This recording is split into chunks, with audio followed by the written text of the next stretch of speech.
Today, we're diving into an extraordinary story of human resilience, drawn from Viktor Frankl's masterpiece, Man's Search for Meaning. It really shows us how, even in the face of just unimaginable suffering, the human spirit can find a reason to keep going. Let's get right into that moment. So our story begins right here, on a forced march in the bitter, biting cold. You're looking at prisoners who've been stripped of pretty much everything: their identity, their dignity, and most of all, their hope. They're being driven to a work site, and among them is a man named Viktor. At this point, his entire world has been shrunk down to one thing: survival. I mean, you have to understand the outside world for these prisoners. It was just relentlessly brutal. Every single second was a fight. A fight against the cold, a fight against pure exhaustion, and a fight against the casual, everyday cruelty of the guards. Okay, so imagine the scene. The line of prisoners is just shuffling forward, and the icy ground is treacherous. All of a sudden, the man right in front of Viktor just falters. He collapses right there in the snow. A guard immediately rushes over, and there's no mercy here, no compassion, just the sharp crack of a whip lashing out at the men who had fallen. The men get herded into this frozen ditch to start their work, and with every swing of their pickaxes, you can just hear them striking the hard earth.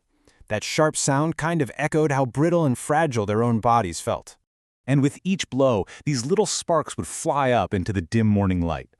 The men were totally silent, their minds just numb from the cold and the sheer physical effort of staying alive.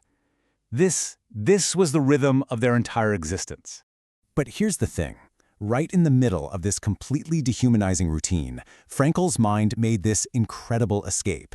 He discovered a kind of freedom that no guard, no whip, no camp could ever touch. The freedom of his own inner world.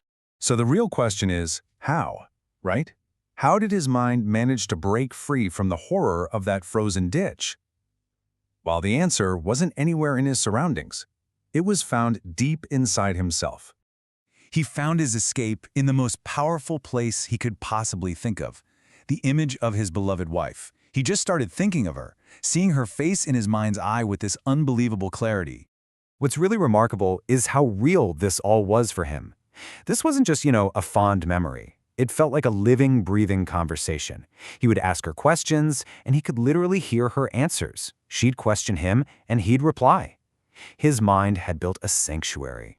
And it was right there, in this quiet, internal conversation, that Frankl had an epiphany, a truly profound revelation that would become the absolute core of his philosophy, and really his will to live. Then a thought just pierces through his consciousness. He had no idea at all if his wife was even alive. There was no mail, no news, absolutely no way of knowing what happened to her. Now, for a moment, that uncertainty, it could have just shattered his inner world, but it didn't. Instead, he arrived at this stunning realization. He understood that love, it wasn't just about physical presence. No, it was something so much deeper, a connection to the spiritual core, the very essence of a person. And this was the heart of his revelation. In that one moment, the physical reality of whether she lived or died, it actually became secondary. The strength of his love, the reality of her image in his mind, that was what mattered. And he knew with total certainty that nothing and no one could ever take that away from him. So who was this man who could find such a deep insight in the middle of a concentration camp? Well, his name was Viktor Frankl, and his entire life's work was shaped by these exact experiences. His name was Viktor Frankl. And see, he wasn't just a prisoner. Back in Vienna, he was a trained psychotherapist. His experiences in the camps would go on to shape a whole new school of psychological thought. The full context of his story is it's devastating. Frankl survived some of the most infamous camps in history, but the woman who gave him the strength to endure, his wife Tilly, she didn't survive. She died in the Bergen-Belsen camp.